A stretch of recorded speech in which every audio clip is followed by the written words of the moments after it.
Good evening. 3 protests, 1 marathon and the thin blue line stretched to the limit. Hundreds of police have managed to maintain relative order during rallies through the heart of Sydney, one led by members of a neo-Nazi organisation.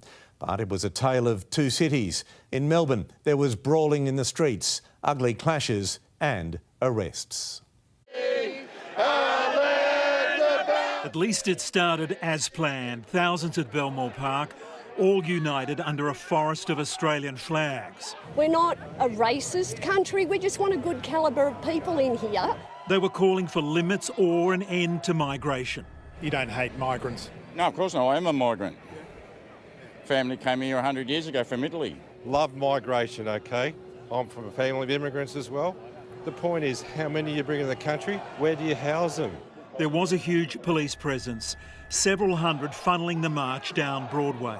There were fears today's march would be hijacked by neo-Nazi hate groups. And there they were, front and centre, leading the march and blindsiding organisers. The men in black, members of the White Australia group. The leader is Jack Eltis. But we're here because anti-immigration is our key political issue. Are you racist? Yeah, we're racist. Yeah, we're racist. And why is that a good thing? We're proud of who we are. We're proud of who we are as white men. We built this nation. All the men in our organisation are proud to be racist. Are you neo-Nazis? Yes. Down Broadway to Victoria Park at Camperdown. The front of the march might have presented one picture, but the bulk of those marching today, those coming in from behind, appeared to be anything but extremist. But at the end, an open mic session. And that's when the White Australia group seized control. This land was built by white Australians. Yeah. With every comment, there was more disquiet in the crowd. These ethnics have formed enclaves, and now we can't even go there at our own lands. It was a hate speech and wasn't winning over the majority. Send them back. No debate, no discussion. We want to send them back to their lands. When he finished, police ushered the group away.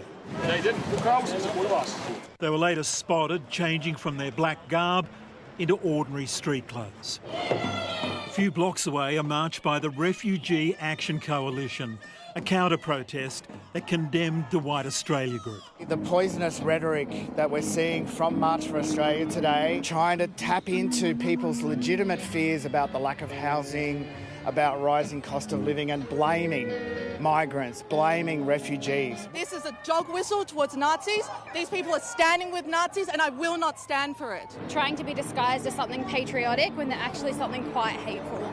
In Melbourne, there was violence. Thousands clashing in the CBD as the March for Australia protesters clashed with pro-Palestinian marchers. An Australian flag was burned, a woman body slammed as violence escalated. And leading the March for Australia rally and given a prime speaking spot, notorious neo-Nazi Thomas Sewell. We don't have a nation at the moment, we've got a halfway house for the world. Police caught in the middle. The police are doing the most fantastic job, keeping us away. We're trying to do a march once, they're here every single weekend. And in Adelaide, in a sea of flags, a disturbing nod to fugitive gunman Desi Freeman, on the run after allegedly killing 2 police officers on a property in Victoria. Mark Burrows, 9 News. OK, let's go live now to Annalise Bolt at the Sydney Police Centre in Surrey Hills. Annalise, police here seem prepared. Yes, Pete, there was a massive police presence, hundreds of officers keeping a close eye on the crowds. They say 15,000 people turned out for the March for Australia rally here in Sydney. Between the counter-protest and the Palestine Action Group, there were a few thousand. Officers formed a ring of steel between the different groups to make sure that they didn't cross paths as they marched through the city. And while they escorted those neo-Nazis away, they have confirmed tonight that they won't be charged. There was just one woman arrested. She was handcuffed in Hyde Park, accused of breaching the peace after hurling abuse at pro-Palestinian protesters there. But overall, officers say that those that attended the rallies followed instructions and behaved well. Pete? Annalise, thank you.